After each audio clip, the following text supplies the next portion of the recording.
This is one of our most important conference that I go to. Yes, I think it has been another good day. There was obviously very, very good material presented.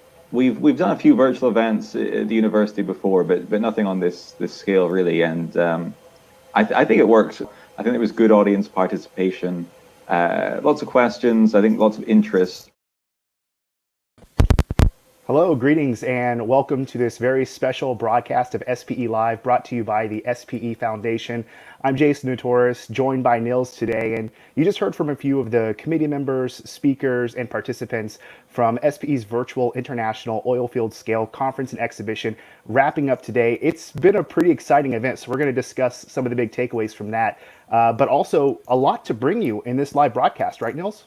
Absolutely, yeah. Coming up in the show shortly, we'll be hearing from Mark Rubin, the CEO of SPE, and SPE's new ventures into virtual events. Mm-hmm. Also, we have Phil Chandler, the event director for SPE for the Oilfield Scale Conference, so he can give us his view about how well the conference has been so far. And also special guests in the program, we have Dr. Kari Ramstad from Equinor and Professor Mackay from Heriot-Watt. Both been deeply involved in the conference. And one of the bigger participants in this live as well is you, the audience. So please leave your comments. Did you attend the virtual event? Tell us what your experience was like. Also, if you have a question for one of our guests coming up, leave those in the comments. You can always use hashtag SPE Live to find previous broadcasts as well. And one of the bigger roles that we've seen throughout all this is just SPE adapting to its first virtual event. Nils, you were able to participate, take a few walkthroughs through this. What was your one big takeaway of what occurred this week? I think just the high caliber of the event. I mean, it's just been really, really good content, really high engagement with the audience throughout the 3 days, very, very steady, fantastic discussions at the end of presentations, very high quality presentations. So all around a really, really enjoyable experience for both presenters and participants. So yeah, very high caliber, very impressed. All right, time to bring in our first guest as well. CEO of the Society of Petroleum Engineers, Mark Rubin, joining us now live. Mark, welcome. Thank you very much. So, Nils, did you have a question, or you want me to just start? Well, actually, I was just going to ask you, Mark, first of all, welcome to the show. Big step for SPE, first international virtual event. So tell us a bit more about SPE's progress into the virtual space. Sure. Thank you very much. So as mentioned, I'm Mark Rubin. I'm the CEO of SPE. And my role in SPE is to manage the staff organization. We have about 270 staff in 7 offices around the world. And a lot of those staff are involved in organizing events. In the past, it's been really all in-person events, and now our new venture into virtual events. And I'm really very happy to see us complete the first virtual SPE technical conference, the International Oilfield Scale Conference. And this is the first of what I believe is going to be a long-term program of many virtual events.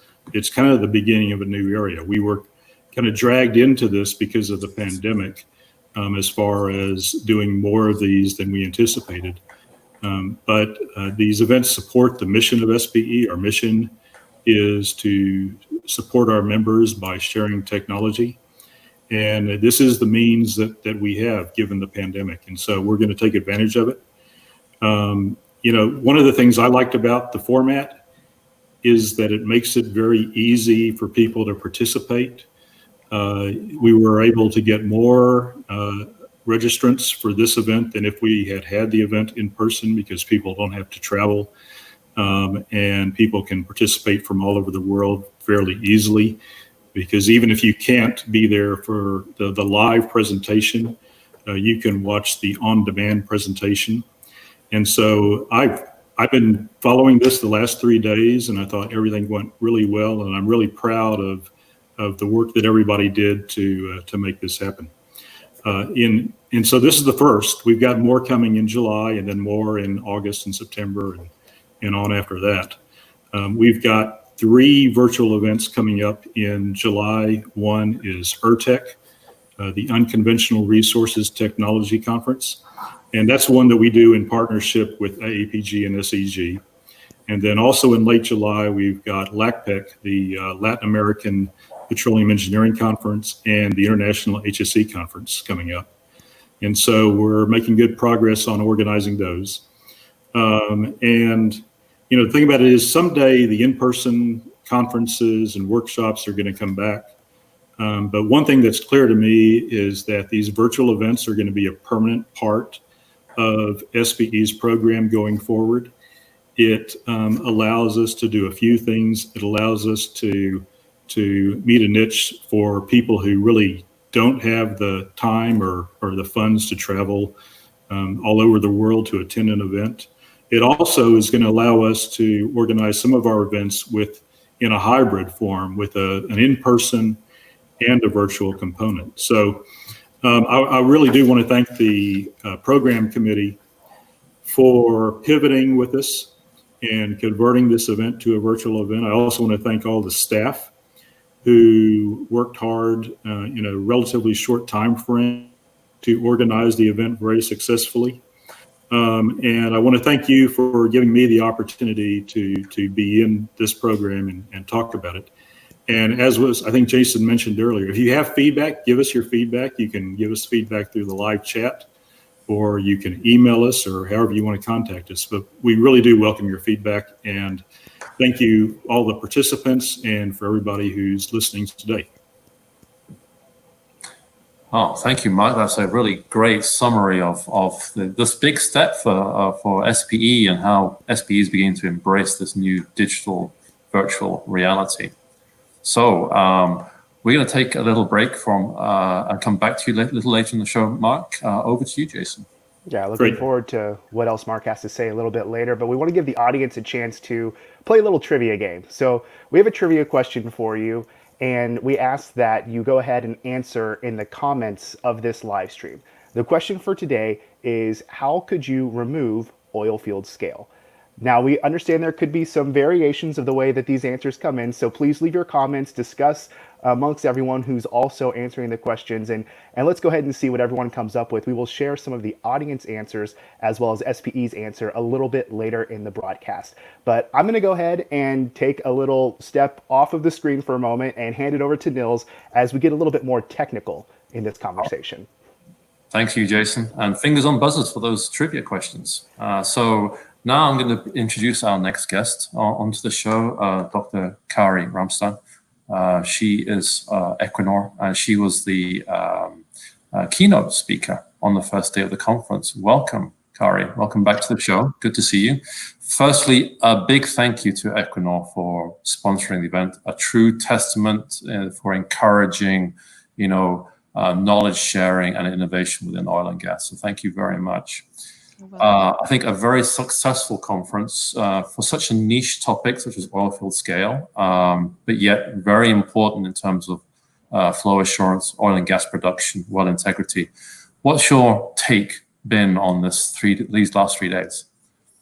I think it was a very good idea from SPE to arrange this conference in a virtual version, because the papers had already been written, and this conference runs every second year, and I think everyone was very eager to meet up and to discuss and to engage in technical discussions, and also seeing what the progress of different projects and research projects had been going. So I think it was very good that you managed to do this.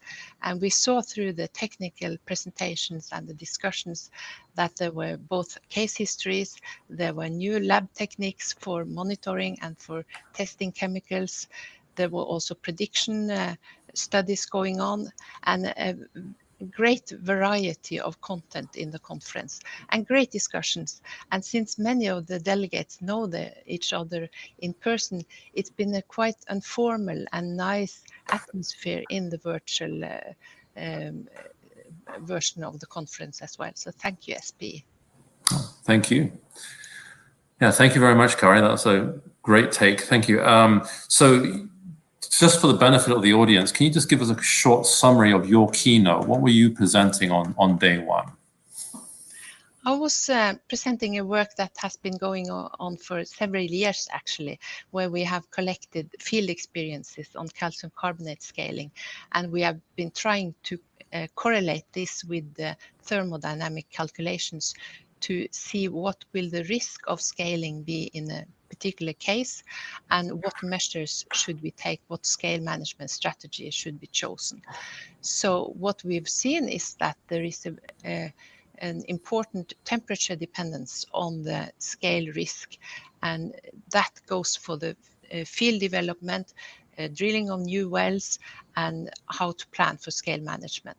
So that was the main content of my keynote. Oh, thank you, Kari. So you mentioned just a moment ago, that there was a lot of new information being presented at the conference. For you, given the material that you presented on Equinor strategy, what new things will you take back to Equinor now and apply to your own research and operational development? Well, we are going into new areas. We have been mostly in the Norwegian continental shelf, but we are also going internationally. So some of these more exotic scales and how to manage that, and carbonate reservoirs and so on, that's important for us to learn about. And also new lab techniques for monitoring produced water compositions, and also modeling scale squeeze, treatments, placement, and so on. So there's a lot of takeaways that we will discuss internally after the conference. That's good to hear. So thank you. I mean, that's obviously sort of a reassurance that, these kind of events, have a return on investment, as it were, in terms of what you give, you also can take back a lot. So absolutely. Yeah. You mentioned also about the sort of this new virtual world that was the conference. Can you say a little bit about your experience in terms of the discussion that was facilitated and between the presenters and the audience during the conference? Yes, I think the most useful discussions were straight after the presentation, where we had the chat going and we had direct questions and answers to and from the presenter, and almost between the delegates as well. In the networking lounge, it was a bit more difficult to connect one-to-one person. So that could be something to look into, more functionality on that. And then there were the exhibition booths, which worked well. And we can also see the statistics afterwards, how many people actually visited the booths and what were their main interest while they were at the booth. So the platform, one gets more and more familiar to the platform over the days. So I think I learned a lot about how to manage or how to navigate between the different platforms as well. But it was really a nice and impressive setup. Oh, thank you. So you would do it again then? Yes, definitely. Okay, that's good to hear. So we asked the audience a trivia question at the beginning. So how to remove oilfield scale? What are your opinions on that? My opinion? Mm-hmm. Yeah. Well, it depends on the type of scale. If you have carbonate scale or sulfide scale, that may be dissolved by acid. And carbonate scaling is quite easy to dissolve in acid and to remove. Sulfide scale is a bit more hazardous because that during that operation you release H2S, which is a very poisonous gas. On the other hand, if you have sulfate scaling, which is hard as rock and low radioactive as well, and very low soluble in chemicals, then you have to actually mechanically remove it, or by pulse waving also you can brittle the scale and then remove it, but that's very difficult and very costly. So sulfate scaling we try to prevent and not having to remove. Yeah, absolutely. It's a big cost otherwise, as you say, and a big risk also to the well integrity itself. Jason, what kind of response have we had from the audience on our trivia question? Have they been jumping in and telling us the answer? Yeah, let's go ahead and look at that. We can even bring up the full screen right away and then pull in some of those audience comments to see what people are starting to say. All right, so how would you remove oil field scale? So looking through some of the comments so far, our audience is saying, I know it's not nothing. Someone has had to have said something. There we go. There we go. Joel talking about that mechanical remover, the abrasive jet to cut through the scale, making sure you're not interrupting the tubing.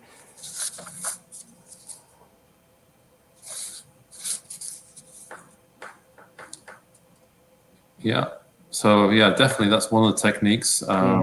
That's sort of one of the more risky techniques, as Kari was mentioning. If you have that insoluble scale in the wellbore, then it's very difficult to basically use other fluids such as acids to remove it. So, but the preference is obviously to use chemicals to remove scale in the well, because that's requires less intervention, less risk to the well.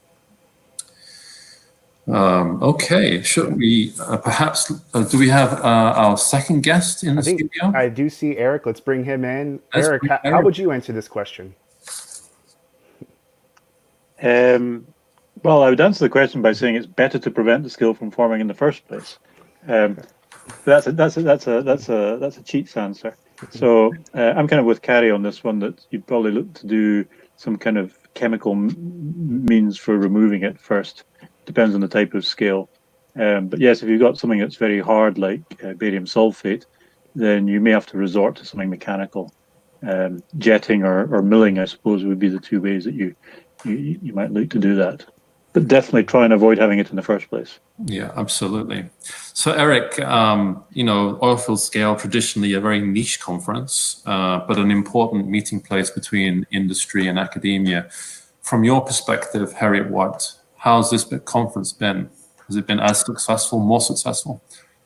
Yeah, it's been a very interesting week for us. So we had a training course on Monday and Tuesday, and we had very good attendance at that training course. I think we had over 25 people attending it, and we were a little bit apprehensive going into it. We changed our format a little bit, so we just online it's a bit different, and so you have to go for kind of 40 minutes, 45 minutes, and then take a break. In the classroom, when you're adding energy by your physical presence, you can perhaps, and you're getting the direct feedback from the audience. You can see whether they're falling asleep or not. You can probably go for a bit longer. But actually, the course, the Q&As at the end of each hour or so went very well. For the conference itself, I've kind of noted down some positives and some negatives. The negatives, I guess, were because this is all new to us. And as Kari kind of indicated, even over the space of 3 days, as attendees, we've adjusted and got used to it and realized what works well, what doesn't work so well. So just becoming familiar with it, and small technical glitches. You've got to use this browser and not that browser and all that kind of stuff. We'll all get used to over time. I kind of missed a little bit the live questions. I'll come back to that in a second. So the sort of the Q&A tended to be read over from chat rather than people speaking live, and I kind of missed that a little bit. And Kari also mentioned that the networking, so the lounge is something that we need to work on to make more value of that. I think part of it is because at the end of the presentations we go off and make ourselves a coffee or something like that, and on site we'd be having that coffee with someone else. But so we'd be going into sharing a coffee break. Whereas when you're sitting in your house at home or in your office, whatever, then you're having that coffee on your own. The positives, actually a huge positive, which is how quickly everyone adapted to this situation. I found that quite remarkable, both the audience, but especially the SPE. So to be able to get something like this up and running and online, okay, so there were some technical glitches, but actually those were overcome pretty quickly. And the experience, I think, for everyone was good. So the speed of adapting, I thought, was fantastic. The quality of the presentation, that's a really interesting one. So the presentations were pre-recorded and run, and then the authors were present for a live Q&A session afterwards. That's quite interesting because I would actually say the quality of the presentations were better than live, because if you're giving a presentation, if you then review that presentation yourself, there's a video of it, and you review it, you realize there are little things that you want to change before you have the final version. Which, if you're doing live, you're not so self-aware. And so I would say that these presentations are really well done. Actually, I think they work better than when we're there live in person. And they're a tremendous resource. So I've got an interesting question buzzing around at the back of my head as to, I suppose, the copyright with these presentations lies with the authors. These are a fantastic resource. Maybe the SPE should be thinking about what to do with these recorded presentations. Wouldn't it be fantastic if we could go onto One Petro and download a paper and download a 15 or 20-minute presentation that goes alongside that paper? So that's just a little thought there. And then I actually thought that, so the bit about the Q&A that worked for me particularly well was that as people were listening to the presentation, if a question cropped up in their mind, they would just write it down in the chat section. So they didn't have to remember it to the end. And there wasn't this kind of, okay, who's going to ask the question next? Question came to your mind, boom, down it goes. And so the session chairs would have a list of questions by the end. And in fact, because the authors were listening to their own presentations, they were also able to look at the questions as they were coming in, and so prepare their answers. And so the answers were quite good quality and succinct and so on. So I thought that aspect worked very well. Oh, thank you, Eric. That was, fabulous feedback, and yeah, absolutely share many of those sentiments and comments noted on the presentations in One Petro. I think SPE can come back to that. I don't want to make a promise right here, but certainly a very, very well noted. So for, a lot of really good information presented at the conference. Are you going to take back to Heriot-Watt some sort of new information, some sort of aha moments to say, yeah, we're going to put this into our joint industry project, we're going to sort of make some changes? Yeah, so there's a lot of good stuff. We're listening very carefully when people like Kari stand up and make their presentations about what's happening in the field. So that's those are always invaluable for us, because the research has to be tuned towards what's happening in the field, and so those types of presentations are really important for us. There are other ones. So something I particularly noticed this time around was, in terms of scale deposition, quite a lot of good work being done on that. So thermodynamics is fairly well established. We've got a fairly good handle on how to make scale predictions and so on. But knowing how much will deposit, how fast it deposits, is a bigger challenge. And so there are a number of presentations, ones from Rice and other universities, bringing in the importance of the hydrodynamics of how the fluids are interacting with the surface, how they're coming into contact with the surface, and so on. And those were very useful. Lots on optimizing of scale inhibitor squeeze treatments, which was some really good presentations. I like the one that was on field application of thermal fluorescence as an analysis technique, and that's something that we want to investigate further at the university as well. It's nice to see that presentation showing it actually being used in the field and the quality of the results from that. That was encouraging. Yeah, I like that presentation too, where you're bringing in that tracer type technology. So on that note, to Kari and yourself, looking ahead, so 2022, maybe even 2021, a repeat of Oilfield Scale Conference, a bigger, more international audience possible through a virtual space like this. Given what you've experienced the last 3 days, what would you look forward to for the next event? Kari, you first. Well, I think it's important to meet in person also, not just to go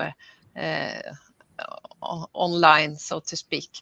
And this conference, as I said, appears every second year, and that is also to get the number of papers that are needed for the conference to be a full program that gives new stuff, and not one conference being too close to the next conference. So that's something that we have been discussing, and maybe have a workshop every second year in between. But of course, virtual is also a good good alternative. And when we do not have to travel, it's more easy to attend also. So maybe one can alternate between the two scenarios.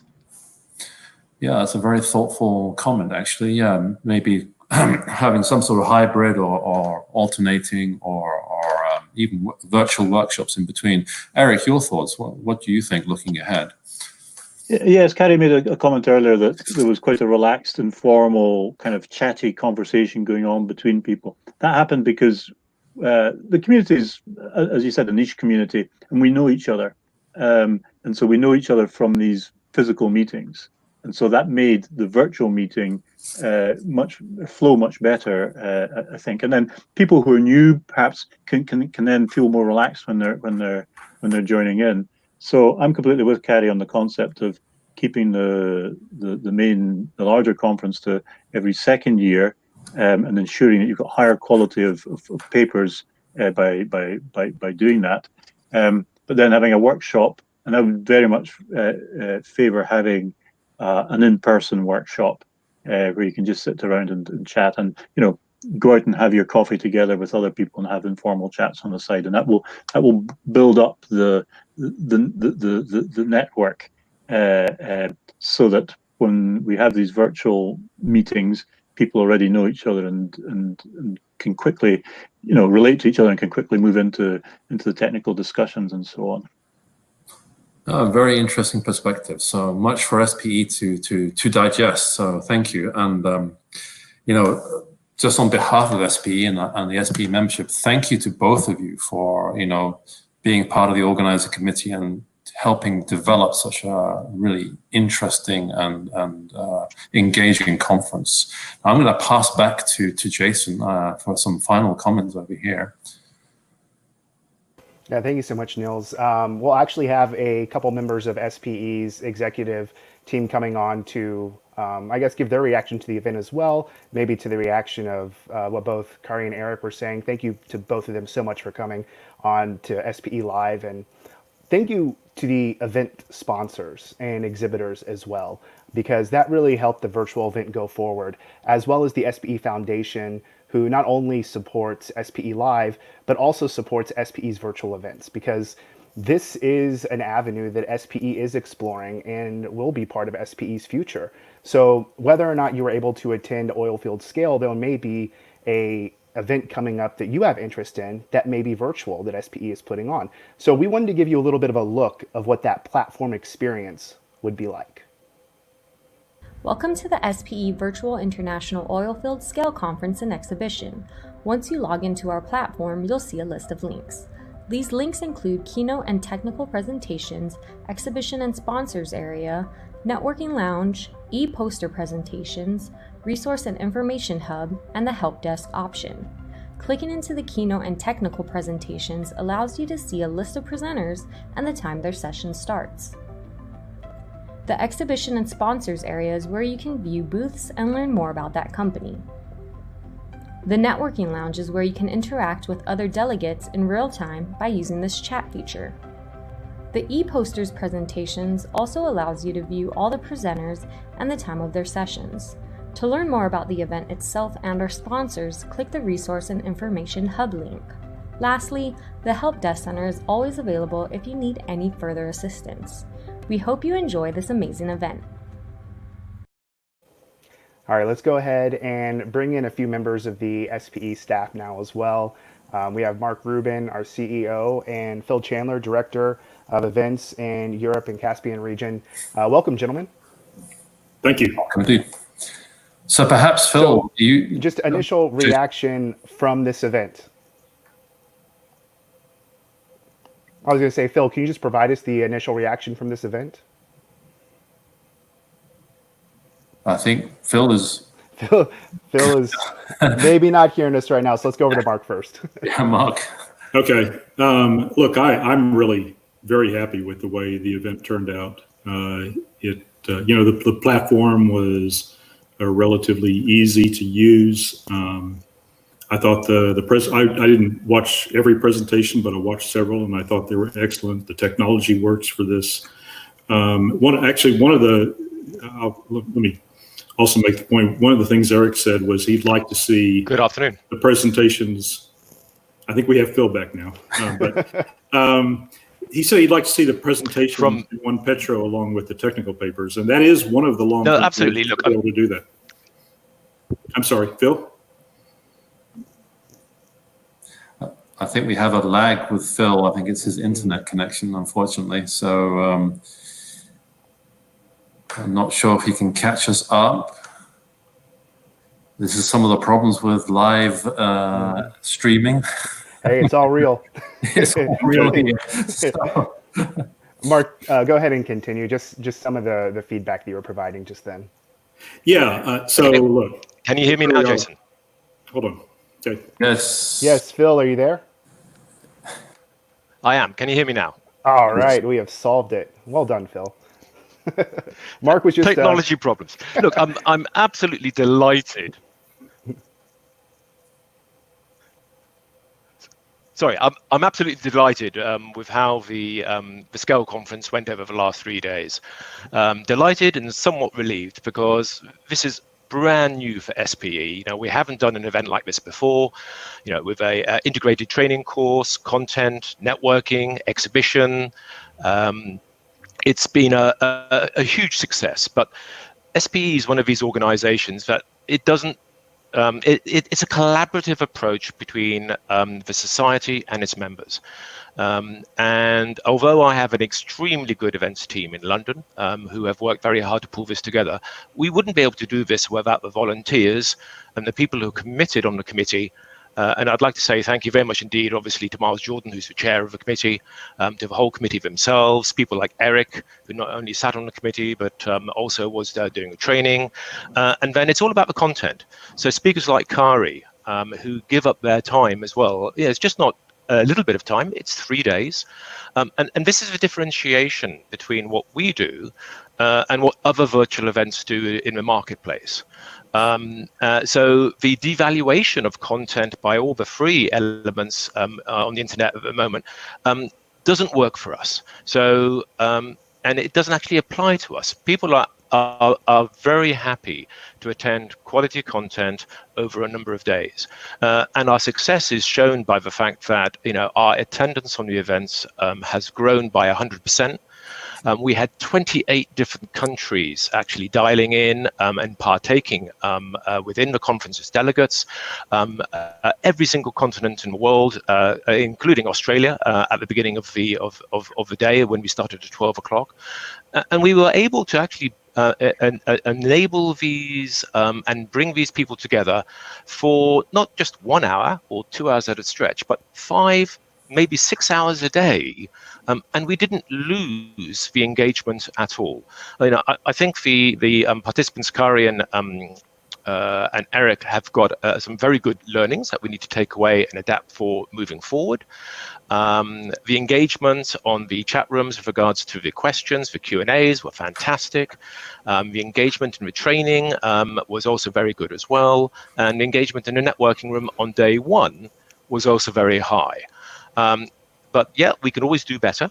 So onwards and upwards to the next event. But again, thank you for the industry who actually do volunteer and provide the content, provide also the support during the event, and we treat them as part of the team. They are actually priceless to the success of SPE. Phil, you've actually mentioned all the different nations that were involved there. Let's just remove COVID from the equation and just consider the virtual event platform as it is. Can you describe how this is a way that people who may never have been able to travel to where an in-person event would be are able to participate, share learnings? This takes the technology and what other people have put into practice in case studies into regions that otherwise may not have had access to this previously.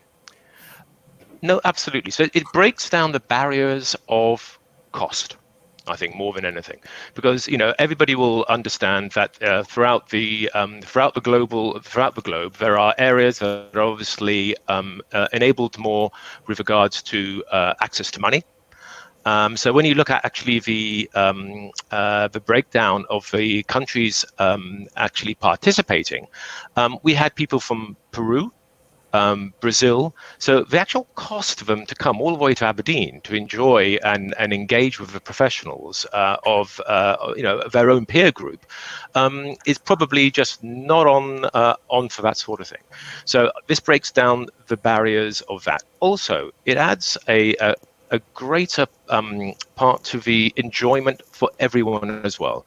There are new people coming in with new ideas, different ways of doing things. They can bring their own learnings and personal experience as well.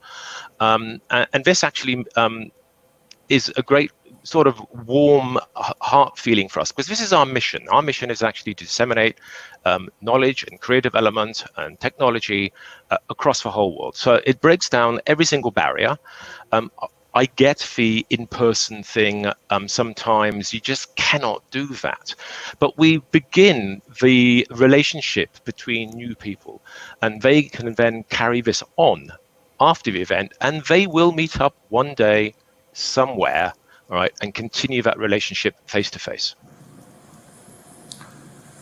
Oh, thanks, Phil. So, yeah, lots of positive remarks in the audience chat, particularly Carolina Little, Juliana Lesser saying how good the content was and how important is, or the additional achievement of reaching a new audience through the virtual platforms. So, Phil, a short question to you. Mark mentioned earlier some of the upcoming big virtual events. What other virtual events do you have in your schedule looking ahead? I've got another 4 for between now and Christmas, and they are various. So I'll start with one in London. So the London Upstream and Finance Conference will be virtual. That's a one-day, high-level, investment-orientated event where really we put together 4 panels over the one day to discuss the various issues about investment in the oil and gas industry. So that's happening later on, I think, in November. Then we have the slightly delayed subsurface conference in Bergen. That was meant to happen in May, and that now will happen later on in probably the fourth Q. We had moved it to a September timeframe as well, hoping that obviously COVID would have sorted itself out by then. But unfortunately, we can't run it in person this year, so we'll convert that to a virtual one. We have a small workshop as well, which will go virtual in November. And then we have the Caspian Technical Annual Conference in Sultan. And that's going to be quite a big event to take virtual, because that is a triple stream, 2-day, 7-panel bilingual conference. So that will be a challenge, which we're looking forward to. Everything we can do. The only thing now that we need to perhaps practice between now and then is a simultaneous translation and how we cope with the dual language. Challenge well met, though. Yeah. Well, Phil and Mark, thank you both so much for joining us and providing the transparency and sharing with the audience what all is going on. Mark, I'd like to go over to you now and just any final thoughts or added comments that you would like to give us. Sure. SPE exists solely for the benefit of our members and to help them in sharing technology. We've unfortunately not been able to have the in-person events lately, but virtual creates a great opportunity to fulfill our mission and do what our members need us to do. I am personally looking forward to the time when we'll be able to have in-person events again, but even when that happens, it's pretty clear that these virtual events are going to be a permanent, important part of our portfolio of helping our members. So with that, I do want to express again my thanks to the members on the program and other committees that helped put this together. Without the members getting engaged and developing the content, none of these events would happen. So thank you to them very much. I almost feel like I could start an Oscar speech with the list of thank yous that need to go out. Thank you both again, Phil and Mark, for joining us earlier, for Kari and Eric, for everyone's involvement with this event, for supporting SPE Live. I've had a blast this week, Nils. Absolutely. It's been a fantastic week. A big thank you to all our guests that have been on this week. Kari, Eric, Miles, Amy, everybody. Thank you. Thank you to my dogs for being quiet during this program. So, it's been a great week. And we'll be back next week with even more content. So all right. Until then. Looking forward to it. Thank you, guys. Thank you, everybody. Thank you, audience. Bye for now. Great weekend. Take care. Thank you very much.